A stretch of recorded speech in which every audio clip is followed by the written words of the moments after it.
É isso que importa. Aí vocês viram com a Karine, que eu achei muito interessante, ela pontuou umas coisas, que ela disse o seguinte, aquele dia lá pelo Google Meet. Olha, gente, é importante vocês se posicionarem, criarem argumentos, construírem um pensamento crítico. E vocês que estão no segundo do ensino médio, Ana, é muito importante vocês olharem para esse lado, para construir um caminho de pensamento. Por quê? Porque o ensino médio exige de vocês um certo protagonismo. A gente trabalha isso com o ensino fundamental, mas no ensino médio isso é mais trabalhado, posicionamento, como que a Ana, lá com seus 15, 16 anos, vai se posicionar nesse mundo doido que a gente está aí. A gente tem que ter opinião. Opinião é muito importante termos aí opinião, viu? Se posicionar. Aí, gente, o ensino médio também, segundo ano, além de trabalhar o que a Karine está trabalhando com vocês, que é o artigo de opinião, trabalha também a literatura, viu? Vocês começam o segundo ano do ensino médio com romantismo.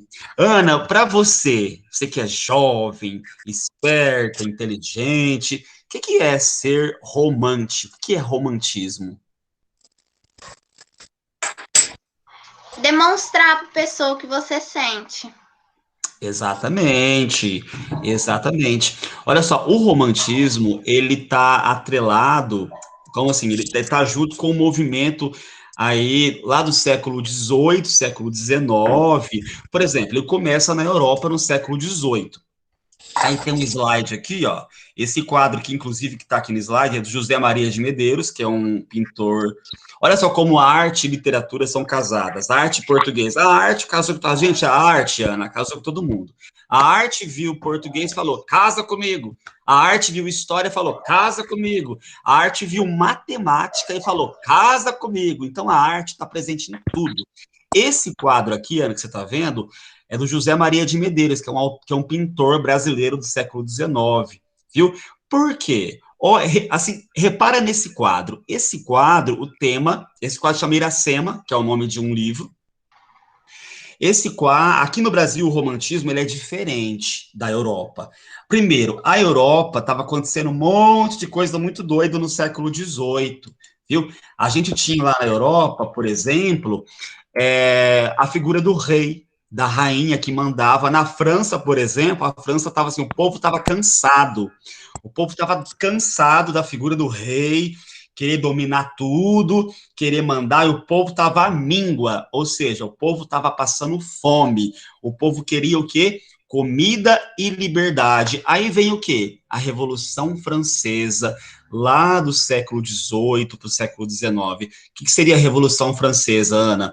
A Revolução Francesa, ela foi um movimento social lá da época, político, que ocorreu na França, por isso que é a Revolução Francesa. Ocorreu quando? No final do século XVIII, lá em 1792, por aí, viu? E durou até 1799. E qual que era, assim, o objetivo da Revolução Francesa? É derrubar a figura do rei. O povo estava cansado de passar fome, estava né, míngua, enquanto os poderosos, o rei e a rainha, estavam lá desfilando pelas ruas da França, lindos, maravilhosos, e o povo estava passando fome. Então o povo lá se reuniu, falou: vamos derrubar esse trem aqui. E derrubaram o rei. Tem até um filme chamado. Ai, caramba, não lembro agora o nome do filme. Mas é um filme que tem uma rainha que ela é guilhotinada, porque o povo derruba a figura do rei e bota na guilhotina. Maria Antonieta, viu? Maria Antonieta, esse filme. A Maria Antonieta era a rainha lá da época. O povo pega a Maria Antonieta e o rei e decepam a cabeça deles em praça pública, porque o rei é aquela figura do poder, aquela figura que, ó, você cala a boca, eu que mando aqui, viu? Então o povo aí, então qual que era o objetivo da Revolução Francesa? É derrubar esse regime absolutista, ou seja, olha como história está casada com português e artes, viu? Pega a figura do rei, bota na guilhotina, que o rei simboliza o poder. Aí, com isso, eles instauram o quê? Eles instauram algo democrático, democrático entre aspas, né? Então, o que é? Então, a Revolução Francesa, só fazer um resumão, é a derrubada do regime do rei, da rainha, do absolutismo, para quê? Para o Estado democrático, porque o povo queria liberdade. Tem até uma frase da Revolução Francesa, Ana, que fala assim: liberdade, fraternidade para todos. Aí com isso, com o povo no poder, aquele povo que era muito pobre começou a ter um certo poder. Opa, estamos aqui ficando rico também. E esse povo começou a crescer. Tem alguém pedindo para entrar aqui, deixa eu aceitar. É, que é a K. E esse povo, Ana, começou a ter o quê? Esse povo que era pobre, né? Começou a ter bastante poder, começou a ficar rico. E essa frase, liberdade, fraternidade para todos, é que guiou a Revolução Francesa e o que? Aí entra o romantismo. O ideal do romantismo. Então a gente tem o primeiro princípio do romantismo, que é o quê? A liberdade. A liberdade de amar e ser quem eu quiser. Também, a gente não pode se esquecer que no século XVIII, na arte, na Fran está entrando aqui, ó, para a arte, para a literatura, a gente tem. Bom dia, meninas, tudo bem? Vamos continuar então. Lá para, por exemplo, para a arte e para a literatura, a gente tem um outro esquema que é o classicismo. Opa, peraí, professor do céu. Revolução Francesa, classicismo. A Revolução Francesa, ela se dá onde? Na esfera social, viu? Aí a gente tem na arte e na literatura, o quê? A gente tem o classicismo lá no século XVIII, porque funciona assim, gente. Funciona, né, tem os períodos literários, tem o classicismo, que é antes do romantismo, aí tem o romantismo, o realismo, viu? E cada movimento literário surge em oposição ao outro, viu? No século XVIII, por exemplo, além do povo estar cansado de os poderosos esculhambar com a cara do pobre, do povo, a gente tinha o classicismo, que foi um movimento artístico da época, literário. O que era o classicismo? Classicismo, os caras, os artistas, eles faziam o quê? Eles pegavam o modelo da Grécia e falavam assim: poxa, agora eu quero ser grego.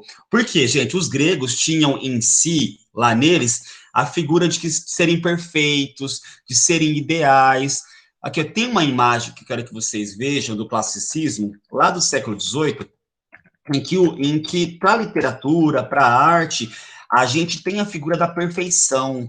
Essa palavra é perfeita, perfeita, a palavra perfeita é perfeição mesmo. Por quê? Porque o classicismo, ele valoriza o quê? Certas classes sociais, em especial também a economicamente privilegiada. Olha como o classicismo também está atrelado aonde? A Revolução Francesa. Por quê? Porque o classicismo representa o poder, representa a perfeição, e essa perfeição, pessoal, também se dá na literatura, na arte. Então o povo estava meio que cansado disso, estava cansado mesmo de tudo ser para rico, tudo tem que ser para rico. Então a gente encontra aí alguns ideais, por exemplo, do classicismo. Classicismo é o resumão, assim, dos poderosos no poder.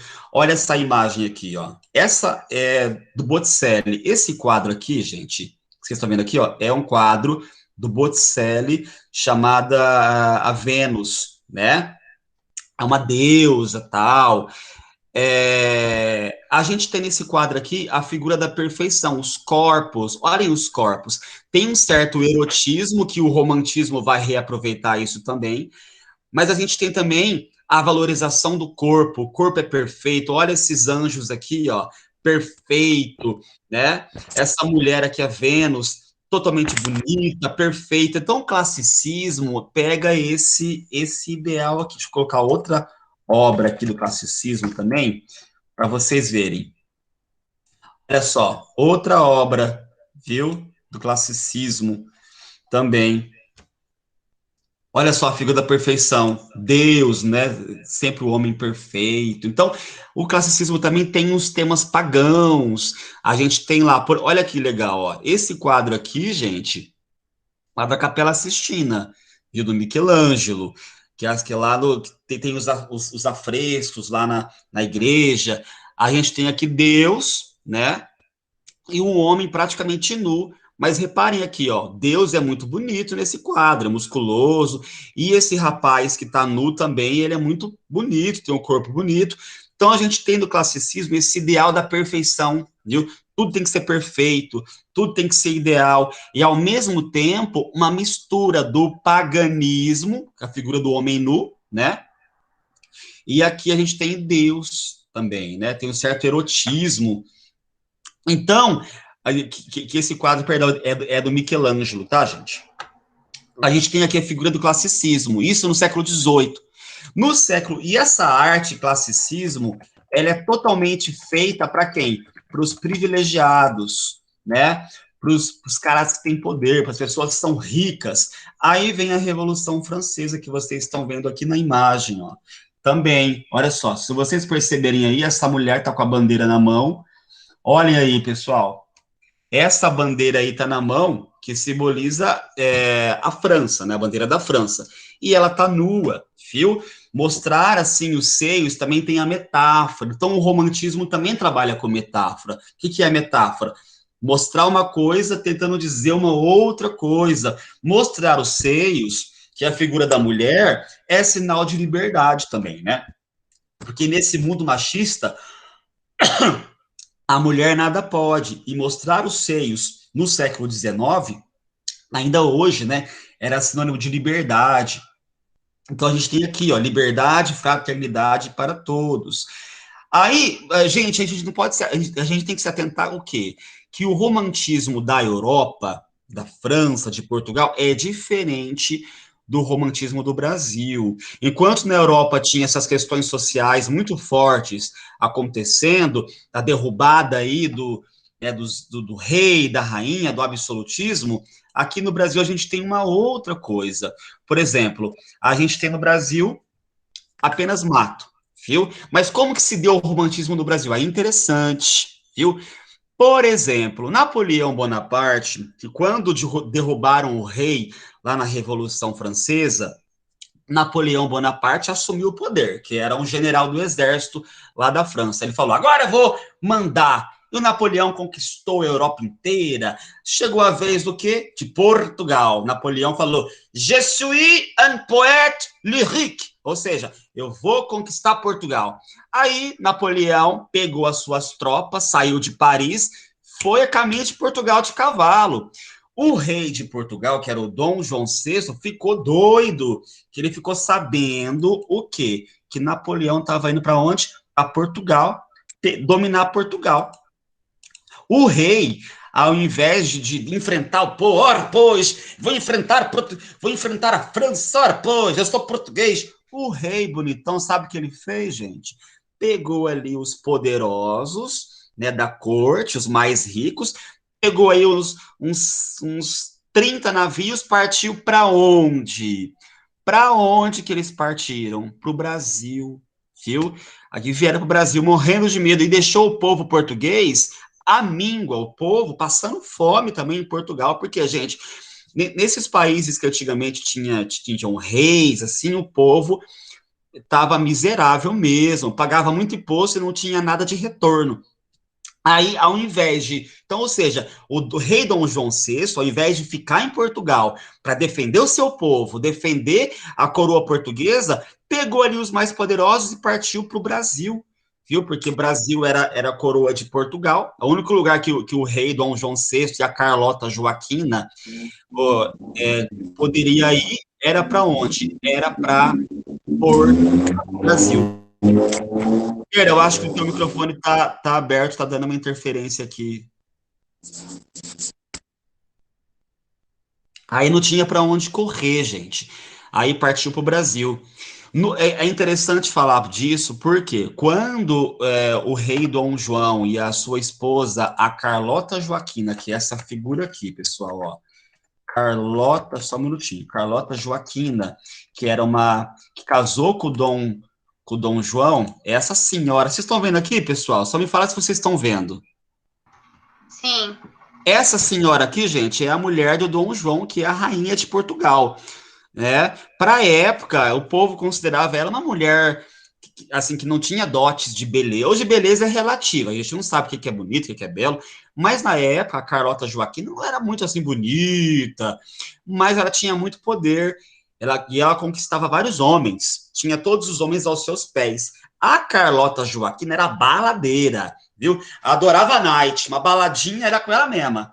Só que quando vieram para o Brasil, aqui ela não tinha nada, só tinha mato. Mato, índio e bicho. Mato, índio e bicho. Ela não suportava a ideia, pessoal, de ter que vir para o Brasil, morar no meio do mato e deixar a corte portuguesa e deixar as festas da Europa. Ela odiava o Brasil. Primeiro, que o Brasil era muito quente, ainda é, né? É muito quente. E ela acostumada aí aos ares da Europa, ao frio, a um clima mais menos quente, ela odiava esse país, gente. E olha, uma curiosidade, olha como a gente que é brasileiro é meio bobo, né? Maria vai com as outras. Na viagem de essa viagem de Portugal para o Brasil, assim, demorava uns 2, 3 meses, porque era, enfim, de navio, não tinha tanta modernidade. Eles pegaram piolho no meio lá da travessia aí do Oceano Atlântico, pegaram piolho. Teve que fazer o quê? Raspar toda a cabeça. Olha só. Aí tiveram a ideia de fazer um turbante na cabeça, assim, ó. Botaram um turbante na cabeça. Quando chegou no Brasil, as brasileiras falaram assim: olha, é moda. E começou a usar turbante também. Aí, gente, isso é só uma curiosidade, tá? Quando chegou no Brasil, como não tinha muita coisa, o Dom João VI, ele era um péssimo, que é esse senhor aqui, ó. Essa é a Carlota Joaquina. O Dom João, vou colocar para vocês verem aqui, ó, essa figura aqui, ó. Vou colocar Carlota Joaquim e Dom João para vocês verem. É esse senhor aqui, ó. Tá vendo? A Carlota Joaquina e esse senhor. Era um senhor aí, um tanto obeso, ele governava o Brasil com uma coxa de frango na mão e, olha, vamos comer aqui e governar o Brasil. Só que o Dom João tinha uma ótima qualidade de gostar muito de arte, de literatura, de cultura. Aí, gente, o Dom João, ele mandou instituir no Brasil a primeira biblioteca, que é essa biblioteca aqui, ó, Biblioteca Nacional, lá no Rio de Janeiro. Tá vendo aqui, ó? Ele mandou construir essa biblioteca aqui, que é a primeira biblioteca que vocês estão vendo aí na imagem, do Brasil, porque o Dom João incentivava as artes, isso que era bom nele, ele incentivava as artes, a cultura, aí ele mandou, vinha para o Brasil, uns artistas franceses, aí quando esses artistas vieram para o Brasil, eles trouxeram o romantismo. Tem uma música que resume muito bem a figura do romantismo aqui no nosso país. Eu vou colocar para vocês ouvirem aqui, que é a música da Marisa Monte, que é essa música aqui, ó. Gente, só me fala se tá saindo som aí para vocês. Vou colocar um play. Tá saindo som para vocês? Assim.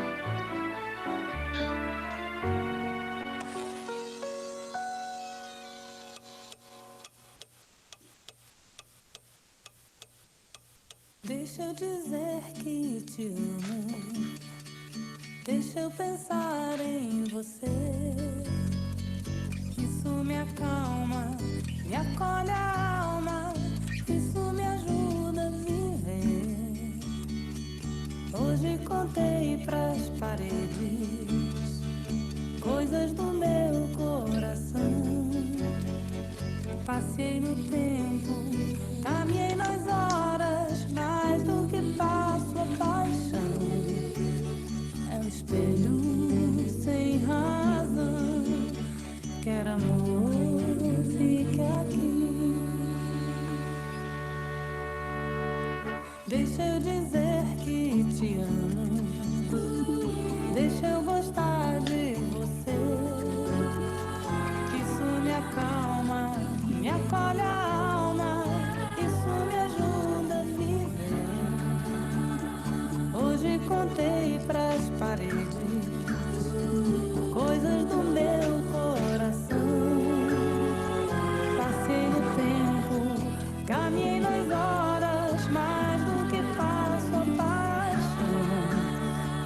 espelho sem razão. Quer amor, fique aqui. Meu peito agora dispara. Vivo em constante alegria. Meu amor que está aqui. Amor, I love you. Amor, I love you. Amor, I love you. Amor, I love you. Amor, I love you. Amor, I love you. Amor, I love you. Amor, I love you. Tinha suspirado, tinha beijado o papel devotamente. Era a primeira vez que lhe escreviam aquelas sentimentalidades. E o seu orgulho dilatava-se ao calor amoroso que saía delas. Como um corpo ressequido que se estira num banho tépido. Sentia um acréscimo de estima por si mesma. E parecia-lhe que entrava, enfim, numa existência superiormente interessante. Onde cada hora tinha o seu encanto diferente. Cada passo conduzia a um êxtase. E a alma se cobria de um luxo radioso de sensações. Amor, I love you. Amor, I love you. Amor, I love you. Amor, I love you. E a gente tem o que no romantismo? Assim, o ideal do amor perfeito, que o ideal do amor perfeito, assim, vai prevalecer tanto na Europa quanto no Brasil, assim, de característica do romantismo, tá, pessoal? Essa ideia do amor perfeito, do amor ser, assim, esse ideal da pessoa perfeita. Aí a gente tem no Brasil também outras questões que vão interferir muito. Então, gente, o objetivo dessa aula, principalmente, é oferecer o quê? Olha esse slide aqui, ó. Oferecer uma visão geral sobre o romantismo no Brasil, viu? Por isso que eu fiz todo esse contexto histórico, social aí, sobre a Europa, porque é muito importante vocês entenderem o contexto social da Europa para poder entender aí o romantismo no Brasil. Então, o objetivo dessa aula é fazer o quê? Oferecer uma visão sobre o romantismo no Brasil, que vigora até hoje. A prova disso é a música sertaneja, viu? O sertanejo é, assim, o que sobrou do romantismo do século XIX. Por exemplo, não sei se dou na cara dela, eu bato em você. Já todo um romântico, né? Lógico, a violência também é brabo. Mas a gente percebe nessa música o quê? Da Maiara Azevedo, a figura que ela ama esse cara, ou se não, aquela música, tá vendo aquela menina sentada ali, né, com um olhar desconfiado, tão inocente, eu já fui doente naquela mulher, ou seja, a gente tem aí o sertanejo que busca esse romantismo. Gente, o sertanejo só é o que é hoje graças ao quê? A esse movimento do romantismo. Então, a gente tem que também fazer a ligação, que o sertanejo não surge do nada. Ele surge da onde? Do romantismo do século XIX. Também nessa aula de português, para trabalhar literatura com vocês, vamos trabalhar o quê? Vamos incentivar a leitura de textos aí românticos, analisar e reconstruir as obras lidas em forma de filmes gravados, vamos assistir filmes, contribuir para, principalmente isso, pessoal, essas aulas, aliás, de todos nós da escola, né, visam o quê? Contribuir para a formação aí de jovens leitores. A gente quer incentivar vocês a ser jovens leitores e reconstrutores do conhecimento, usando a tecnologia. Olha só o Google Meet. Tecnologia é o recurso que nós temos atualmente, por conta daí do ensino da pandemia, é a tecnologia. Então, a gente tem aqui, no Brasil, a primeira fase do romantismo. Olha esse quadro aqui. Gente, esse quadro é do José Maria de Medeiros, lá do século XIX. Ele foi pintado mais ou menos em 1825. Olha os temas. Todos os quadros dessa fase do romantismo, tem 3 fases do romantismo no Brasil. A primeira fase é a fase aí patriota indianista. Vou explicar já já o que é isso. Quais são os temas? O índio, né? O índio aí brasileiro é tema, é o nosso herói. Esse quadro foi pintado, inspirado no livro Iracema, do José de Alencar, em que, né, a Iracema, ela se apaixona aí por um guerreiro português, por um soldado português, como bandeirante, e os dois têm aí um romance no meio das matas. né? Essa flecha que está aqui, ó, que simboliza, seria aí uma espada, não uma flecha não, viu? Mas ela fincou aqui umas penas, né, porque a pena simboliza os índios, né? Então essa espada fincada aí é a espada do quê? Do namorado, né, da Iracema, do namorado da Iracema, que é um soldado português, e é como se ela tivesse tido, porque ele foi embora, né? Então rola uma saudade aí. Opa, saudade. Gente, saudade é outra marca do romantismo. Então, ó, primeiro momento do romantismo aqui. Nós temos aqui um dado histórico. Já falamos sobre. Vamos falar de novo? Olha aqui, ó. Romantismo foi um movimento literário, cultural e artístico da era romântica ou moderna. Iniciou-se na Europa no final do século XVIII, espalhando-se pelo mundo até metade do século XIX. As ideias românticas ganharam aí maior impulso a partir do quê? Da Revolução Francesa, que eu expliquei agora há pouco no comecinho da aula. A última coisa, as transformações revolucionárias atingiram todos os segmentos, o social, econômico, político e cultural.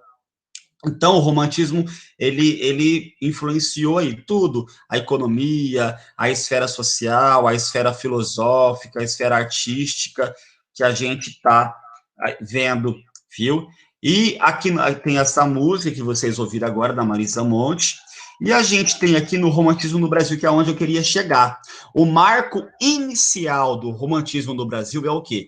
A publicação de um livro chamado Suspiros Poéticos e Saudades, do Gonçalves de Magalhães. Olha só o título do livro, Suspiros Poéticos e Saudade. Porque, gente, uma das primeiras fases do romantismo no Brasil é a saudade. Saudade do quê? Da pátria, a saudade de um amor não correspondido. Aí nós temos o quê? Essa primeira geração romântica. O marco final, lógico, é um grande autor brasileiro, né, que escreveu aí Capitu, que é o Machado de Assis, com o livro aí Memórias Póstumas de Brás Cubas. Aí temos que se atentar, pessoal, na primeira, mas vamos voltar. A primeira geração, então, no Brasil, primeiro de tudo, o Brasil tem 3 fases do romantismo. A primeira fase, que é a primeira geração romântica, ela foi uma geração que buscava o quê? O indianismo, que buscava a pátria, o nacionalismo. Olha só, eu vou voltar um pouquinho do contexto histórico. Por que vocês acham que o Brasil, gente, tem aí, na primeira fase do romantismo, a fase patriota, a fase indianista? Quem pode me responder? Pode chutar, assim, né? Por que o romantismo... Lembrando, ó, que essa primeira fase do romantismo é a primeira geração romântica. Então, a primeira geração romântica, ela é marcada pela fase aí indianista, pela fase em que os pintores, principalmente, e os escritores, se preocupavam com a pátria. Gente, o romantismo no Brasil se deu mais ou menos... Aqui no Brasil se deu por volta de 1822. Olha só, uma data importante. Olha como português, arte e história são casadas. Essa arte é uma danadinha, casou com todo mundo. Aqui no Brasil se deu por volta de 1822 o romantismo, que é um marco inicial aí, né? E nessa época no Brasil, gente, a gente tinha aí um sentimento de querer se separar de Portugal, viu? O Dom Pedro, que era o imperador do nosso país, ele estava tentando reunir forças para fazer com que o Brasil ele se separasse de Portugal. Isso foi em 1822, viu? Aí em 7 de setembro a gente tem o quê? Proclamação da independência. Então, o sentimento, isso é muito importante para a gente, para se entender a primeira fase do romantismo no Brasil, vou repetir, para se entender a primeira fase do romantismo no Brasil, a gente tem que entender o contexto de 1822. O povo estava cansado de pagar imposto para quem? Para Portugal. O Brasil não tinha muitas obras. O Brasil era só terra e mato, as ruas não eram asfaltadas, não tinha aí, nessa época, uma infraestrutura. Então, o povo pagava muito imposto para Portugal, e o povo estava cansado, estava assim, ó, por aqui, pelo pescoço, de pagar imposto muito caro para a coroa portuguesa, todas as nossas riquezas que aqui tinha, por exemplo, o ouro, o minério, tirava daqui, ia para a Inglaterra direto para pagar contas de Portugal. Então, o Brasil pagava uma conta que durou até o século passado, viu, gente? Lá da coroa britânica, porque o Portugal devia muito para a Inglaterra. E a única solução era fazer o quê? Era pagar a coroa britânica da Inglaterra com o ouro que saía daqui. Então, a coroa, toda a riqueza lá da Inglaterra foi feita em cima de mão de obra escrava brasileira também. Outro dado importante. Mas vamos voltar. Para se entender, então, a primeira fase do romantismo, temos que entender que em 1822 é uma época em que o povo quer se separar de Portugal. Então, o sentimento, então, todas as obras aí artísticas, os quadros, vão ser feitos com inspiração na pátria, na natureza, no índio, porque a figura do índio é como se fosse o brasileiro legítimo. É o nosso brasileiro legítimo. Então, todas as obras literárias, por exemplo, Iracema, que é o nome desse quadro, que é o nome também do livro que inspirou esse quadro, chama Iracema, que é a figura de uma índia que se apaixona por um português. Então, na primeira geração romântica, a gente tem o quê? O contexto de independência do Brasil, né? Que é um Brasil que queria ser um Brasil nacionalista e ufanista. Opa, professor do céu, que palavra doida, ufanista. O que é ufanista, gente? Ufanista é valorizar a nossa cultura, a nossa pátria. Oi, Keila, tudo bem? A dona Keila está aqui presente na nossa aula, gente. Bom dia. Quer falar alguma coisa? Não quer falar nada, né? Vamos continuar, então. Então, nós temos aqui a primeira fase do romantismo, que é uma fase ufanista, que os temas eram voltados aqui para o índio, né? Então, nós temos lá também os escritores desse período, é muito importante isso, pessoal. Os escritores e pintores desse período buscavam o quê? Temáticas que definissem, olha só, isso é muito importante, se quiserem anotar, que buscava o quê? Buscava uma identidade brasileira. Opa, resumi tudo. A primeira geração romântica, então, busca defender uma identidade nacional, uma coisa brasileira, viu? Porque queriam se separar de Portugal. Gente, Então, essa é a primeira fase do romantismo no Brasil, tá ok? Que é aí a busca de uma independência, entendeu? Uma fase nacionalista, uma fase em que valorizava a figura do índio, a pátria, principalmente.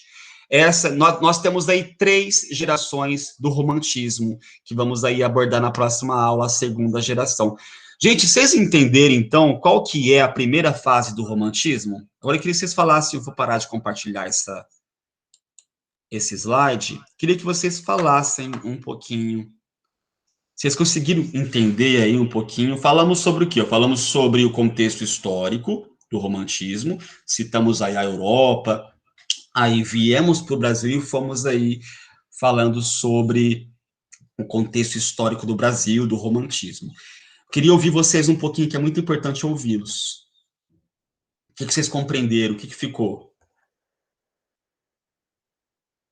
Ana Júlia, Francine, Mariana, a Cá,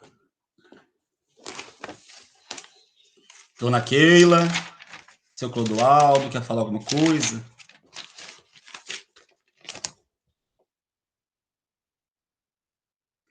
Não, né, gente?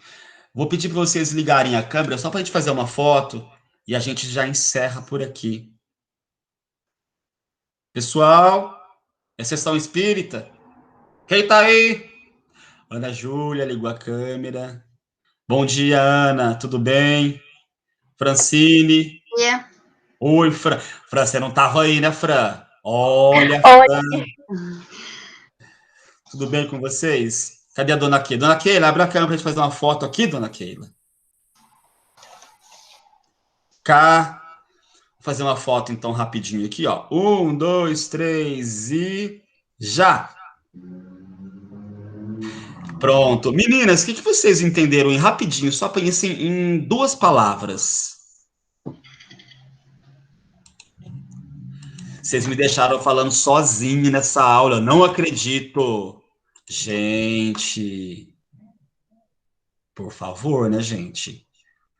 O professor não tá numa sessão espírita, o professor tá aqui, né? Sabe sessão espírita? Oi, quem tá aí? Oi, fulano, você está aí? Responde.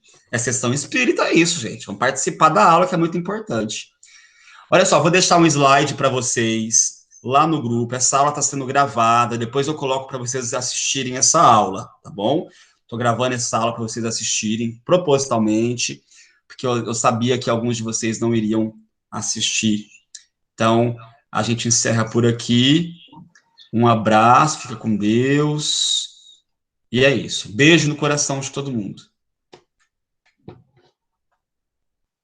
Tchau. Tchau. K Gasparim, você está aí? Responde.